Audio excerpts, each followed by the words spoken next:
Now, for the show that brings combat sports stories to life from the great state of Ohio, this is Forged in Ohio. Hello, everyone, and welcome to episode 55 of Forged in Ohio. My name is Jake Murren, and I'm the host of the podcast. I always enjoy having fighters on the show for the second time. You know, the first time is a chance for you to listen to their stories and learn how they got to where they are, but the second time always feels a bit more natural with an update of how far they've come since they were last on the show. The last time this fighter joined me, he was a 7-2 amateur fighter, and now he holds a 2-1 professional record after competing 3 times in a 3-month span. I have a lot of respect for this fighter. It's, of course, Asher Shock and Rock Frederick. Thanks for coming on the show again, Asher, and welcome back to Forged in Ohio. Hey, thank you for having me on, Jake. I appreciate coming on to Forged in Ohio and getting my name out there and putting on a good representation for MMA in the state of Ohio. Yeah, of course, man. I'm pleased to have you back on for the second time. Since you've been so damn active, we have a lot to catch up on. Let's go in chronological order, I guess, with your pro debut at Ohio Combat League 25. You won via decision, but I know you're not pleased with that outing, right? No, I'm not pleased with it at all. I mean, there were a lot of things that I did well, like controlling the range and staying heavy on the ground and punishing him and staying in the dominant position the entire fight. But I felt like I could have opened up more. There were times where I did hurt him striking on the feet. That maybe I could have pressed on the gas a little bit more and gotten a finish. That's just, just the perfectionist in me that wants that. Yeah, I think every fighter is a perfectionist in a certain way or another. Is there something to be said, though, in this fight about the opponent potentially not bringing the fight to you? It takes 2 guys to create exciting fights. Yeah. I mean, he didn't. I think the threat of the takedown stopped him from opening up a lot because from all the fights that I saw with him, he just liked to throw a lot of spinning shit. And I mean, he was knocking people out like left and right. He was 3-0 as an amateur and 0-1 as a pro, but even the fight he lost as a pro, he dropped the guy. I mean, he was very talented and he was a hard hitter. I think just the fear of my wrestling and my pressure and cutting the cage off, and maybe I surprised him with my power because I'm a little guy and I hit like a freaking truck. But I think that played an ultimate effect into him not opening up at all. Going into this fight, with it being your pro debut, did you have any extra nerves or anything like that going into it? Yeah. I was a little nervous about making weight and not having the same gas tank that I would at 35 because I walk around at 155 to 160 pounds. And that's a 30 to 35 pound weight cut to make that weight, and it's rough. Yeah, and was that your first time fighting at flyweight? Yeah, it was my first time fighting at flyweight, but I wrestled my first year in high school at 126 pounds, and back then even it was still hard to get there. Yeah, and so 2 of your 3 pro fights were at flyweight. Is that your weight class moving forward, or do you imagine yourself bouncing between 125 and 135? I see myself competing at 125, especially in the UFC. I'm a small 35er. I could get away with it on the regional circuit, but to get to the cream of the crop and have my best abilities, 125 pounds is where I need to stay. Do you think you've mastered that weight cut now that you will have 2 fights under your belt professionally at flyweight? Yeah, 100%. I mean, working with Eddie Rovac and Immortal Diet Optimization, they've really helped me hone it in and have me firing on all cylinders, and the cut's smooth like butter. Is it a relief that you are now a pro fighter and don't have to worry about that amateur fight scene anymore, really? Yeah, it's great being pro. Now it's about taking smart fights. The amateurs just drama, and everybody's like, I'm better than everybody. I'm this, that. Nobody gives a fuck when you're an amateur. You lose as an amateur, it's a lesson. But now as a pro, when you lose, it's different because now you lost the opportunity to make more money. You now have to win 3 times to match that one loss. Yeah, and other than making money, what you just said, obviously, what's the best part of being a pro fighter? Is it being away from that drama or, the lack of same-day weigh-ins? What do you enjoy most? not having to fight the same night that I weigh in. I think that's what I miss the most. Yeah, for sure, man. Talking to Asher Shock and Rock Frederick on Forged in Ohio. Your next two pro fights were in August and September. You scored a second round knockout win for Made Men Promotions. I imagine you'd have to be happier with that performance after the decision in your debut, right? Yeah. I enjoyed hurting that guy. That guy is a piece of shit. Honestly, he said so much disrespectful stuff, and yeah, he came out and threw everything. But I mean, he ended up kicking me in the nuts, then trying to elbow me off of that, and the ref broke it up. He put me in my eyes and tried to jump the gate. Dude's a piece of shit, but it was nice to, when I did do the right thing, just I finished him. What was being said before the fight that caused all this bad blood between you two? Well, so like you see the picture, he's holding his hands up in my face, and I'm just like, I'm cordial about shit. And then he goes, I ain't the one little boy. And I'm just like, okay, whatever, put your old ass up. And then he's like, I'm gonna check chin your ass, this and that. And I pretty much told him what he was gonna do. He said that I was gonna just try and take him down and hold him down. And I told him, no, here's what's gonna happen.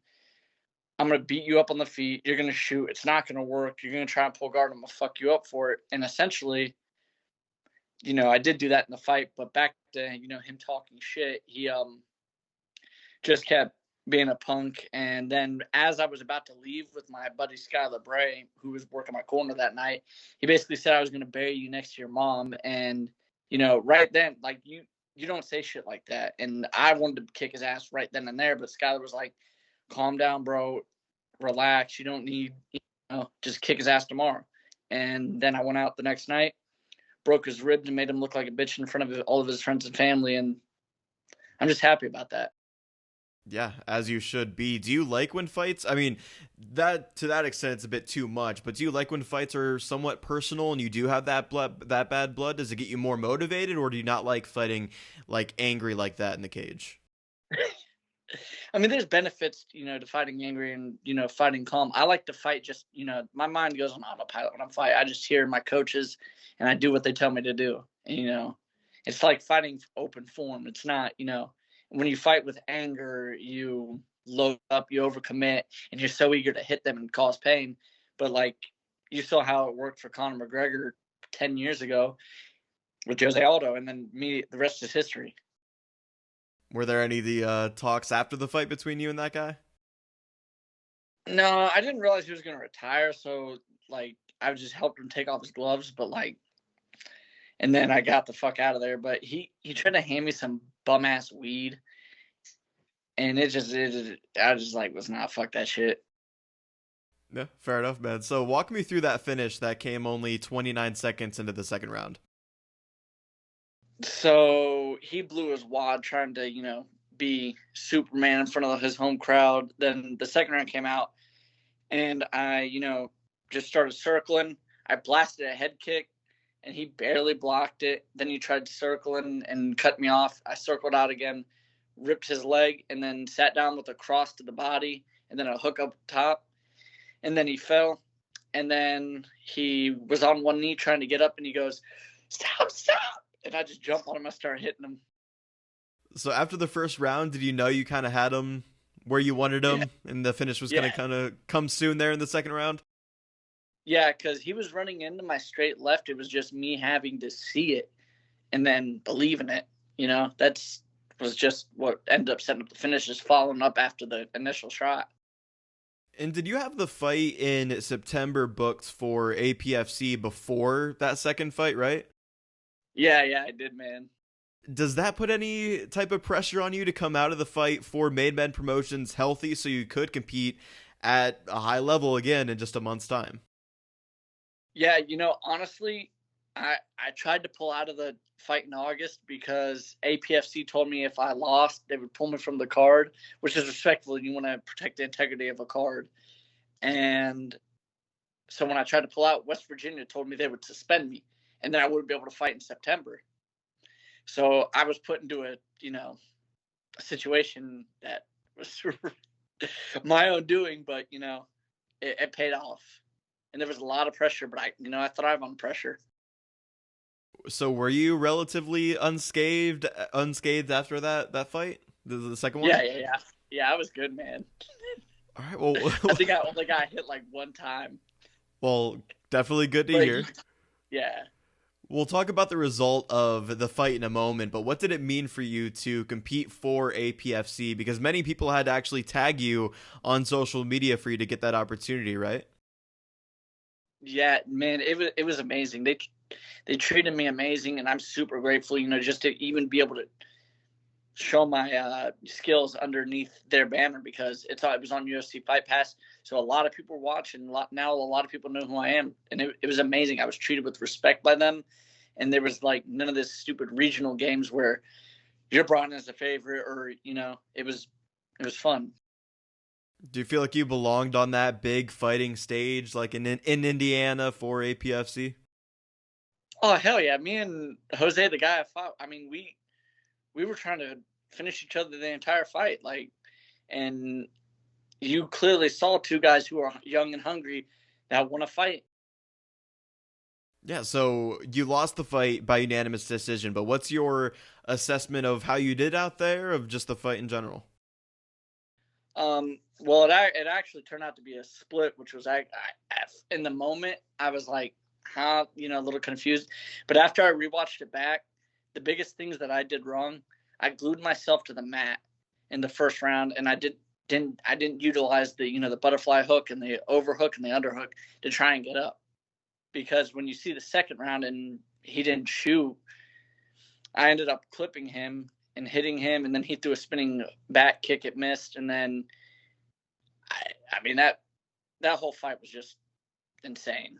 Like we both pushed on the gas, but it was just a lot to take away. Just I really learned then, truthfully, that little mistakes can cost you. Like if you make when Adesanya fought Sean Strickland, he made one small error defensively, and Strickland dropped him. And I don't think anybody expected Sean Strickland to do that to Adesanya. Yeah, that's a great point, man. So you mentioned those little mistakes can cost you things in fights. Do you think you did enough to win the fight, or do you think you noticed those mistakes and you think you actually did lose the fight? It's tough because, obviously I lost the first round. The second round I won, and then the third round was really competitive back and forth. And I think had I not slipped off with the last minute and spent the last minute on my back, I feel like I could have maybe eked out the decision. But, I'm not a judge, so. And regardless of the scorecards, with just a month between fights, you mentioned how insane that fight was. Are you happy with the performance out there? Are you happy with how the fight turned out? Yeah, no, I'm happy with my performance. I mean, I think I showcased all my skills for right now, that I have. And I feel like the three major weight cuts back to back did play a part, but I still, even with, being dog shit tired, I should still be able to do certain techniques and be able to pull things off. In hindsight, do you regret being so active to start your amateur or your pro career? No, I don't regret it because now I learned, hey, don't be a dumbass and fight 3 times in 3 months. Every fight's a learning lesson, right, man? Yeah, I mean, even when you win, there's always a lesson. Definitely. What was it like meeting Anthony Pettis and I'm sure some other big names in the fight game at that event?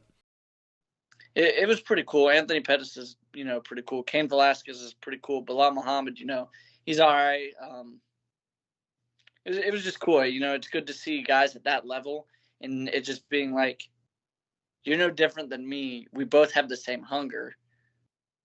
So, like, what makes them better than me? And just being, in the same room, you realize they're no better than me. I could get to where they were at, That's what it was like for me being in that room.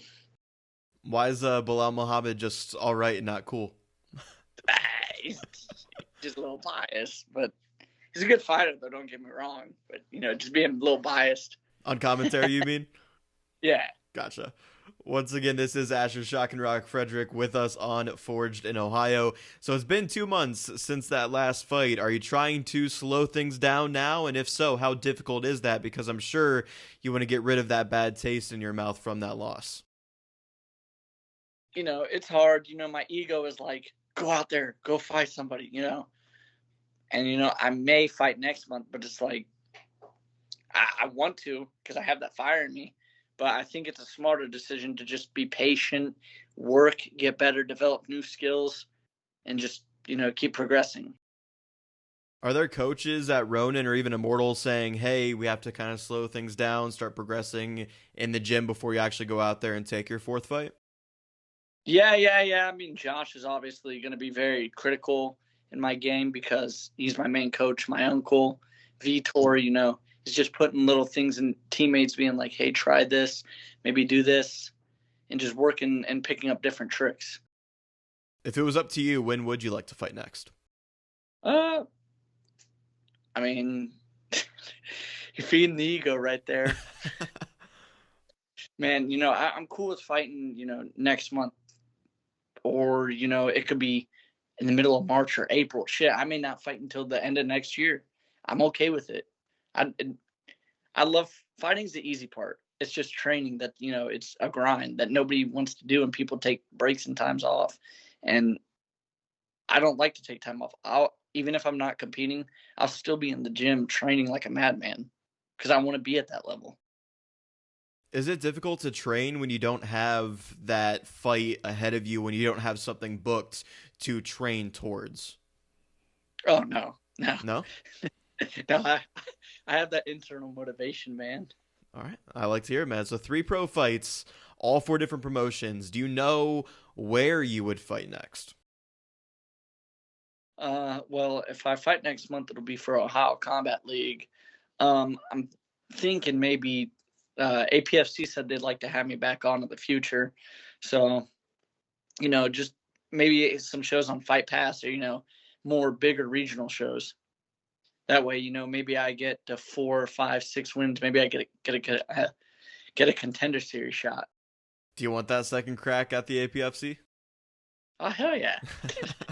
Maybe a little less bias out of Bilal Muhammad on commentary next time? Yeah, maybe just a little. Hey, is that motivation? Hey, go out there, put up a good performance. That shit pissed me off. I watched it back and I was like, oh, damn. Yeah. I'm definitely gonna have to listen to that myself, and I'll let you know what I think when I tune in. So it's November, so I don't think it's too far fetched to start thinking about 2024. Have you thought of what next year could bring now that you already have 3 pro fights under your belt? I mean, next year could bring, maybe a contender series shot, maybe an LFA fight. I mean, it's just a multitude and so many routes that I could go. It just depends if the offer's good enough or worth it. Do you let yourself think that big, or are you good at staying in the moment of where you are now? I like to, keep my eyes on the future, but sometimes I'll take a step back and, see how far I've already come and enjoy where I'm at. Because I look at, the martial arts journey in my life, it's like I can only fight for so long. So what goals can I, attain, and where can I get while I'm competing as a professional fighter, and where, and that's where I'm at right now. I have my goal is to be a UFC champion, be number 1 in the world and all that. But right now, I'm on the regional scene. I'm taking advantage of, okay, I'm here right now. I can work and get better right here, but the end goal is to be here. And then my martial arts journey, obviously, I would like to be, a black belt in jiu-jitsu, be the best me that I could possibly be as a martial artist, and let that translate over into my actual, family life. Maybe if I have kids, I'm the best dad that I can be. So it's always just like a strive to be better and better, and a constant evolution of myself. Yeah, I think that's a great way to not only look at your mixed martial arts journey, but, your career and just life in general.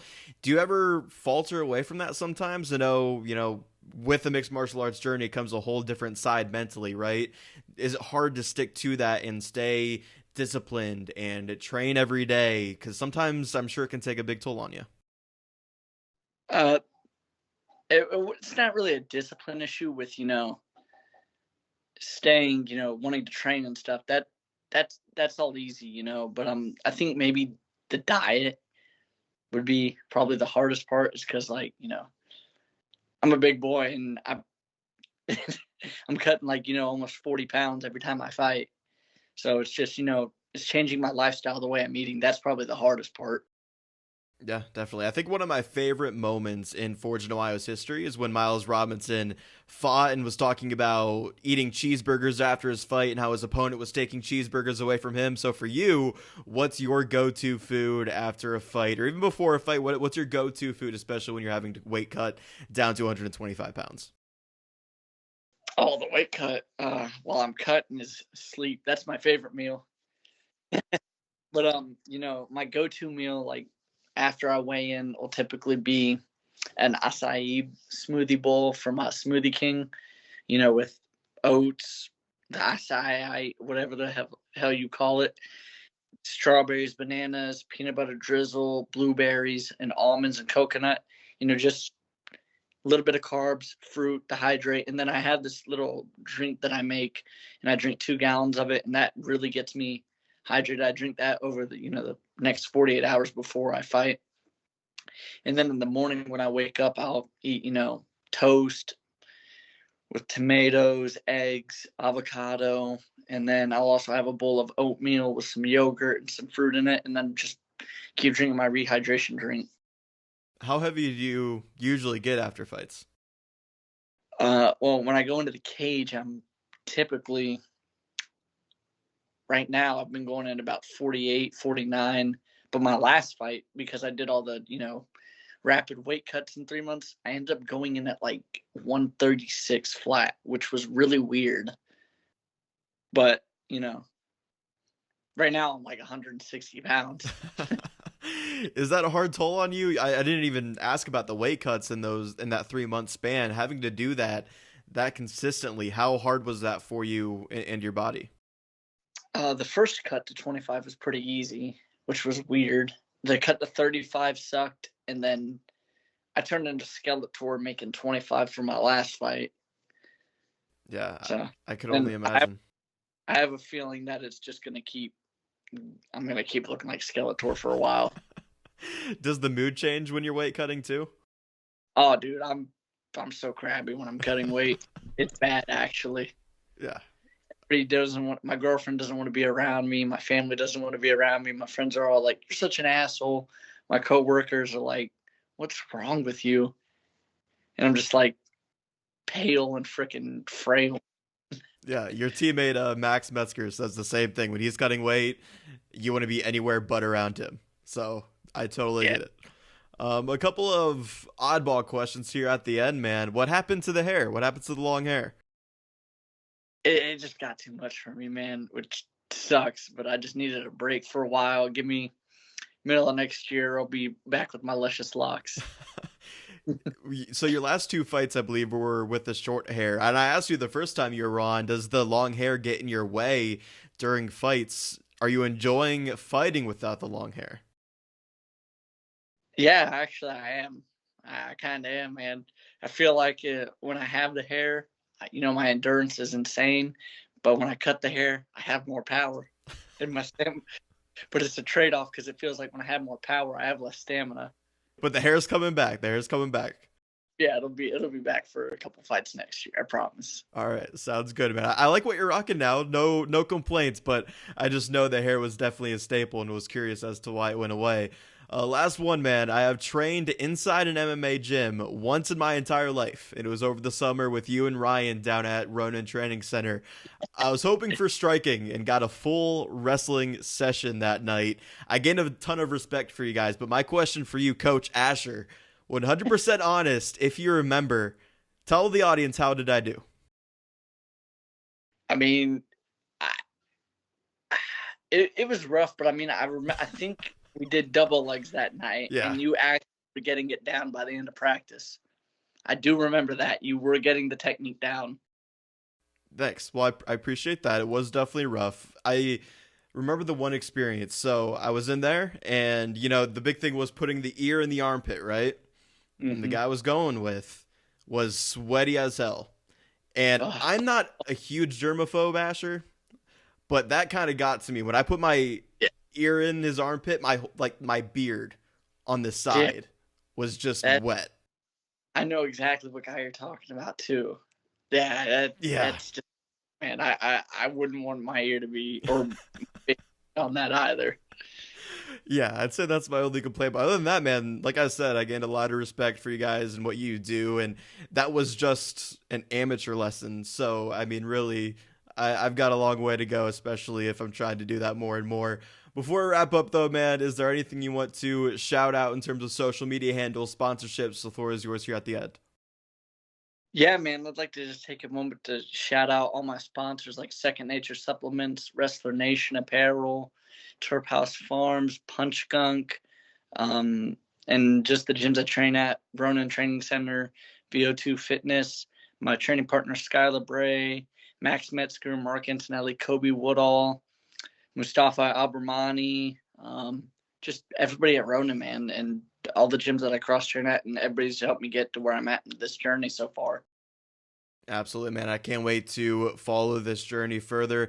Thanks again, Asher, for joining me on the show for the second time. It's been a pleasure to not only follow your career, but to see you in person a few times at Immortal and Ronin as well. You already know how I like to end these chats on Forged in Ohio. From the first time you were on the show, it's with the OHIO chant. So, OH! IO! Thanks, Asher. I'm looking forward to what 2024 will bring for you. You're always welcome here on Forged in Ohio, man. I appreciate it. Thanks for having me, man. Seriously. That was Asher Shock and Rock Frederick, the 2-in-1 professional mixed martial artist. He's had an insane start to his pro career, and I know he's game for any fight, anywhere, and at any time, which really makes him a very exciting fighter to follow. I hope you all enjoyed episode 55 with Asher Shock and Rock Frederick. If you did, then don't forget to download the episode on your favorite podcast platform and subscribe to the Forged in Ohio YouTube channel. You can also check us out on social media at Forged in Ohio on both Instagram and Facebook. Thanks everyone for watching or tuning in. I've been your host, Jake Murren, and this was Forged in Ohio.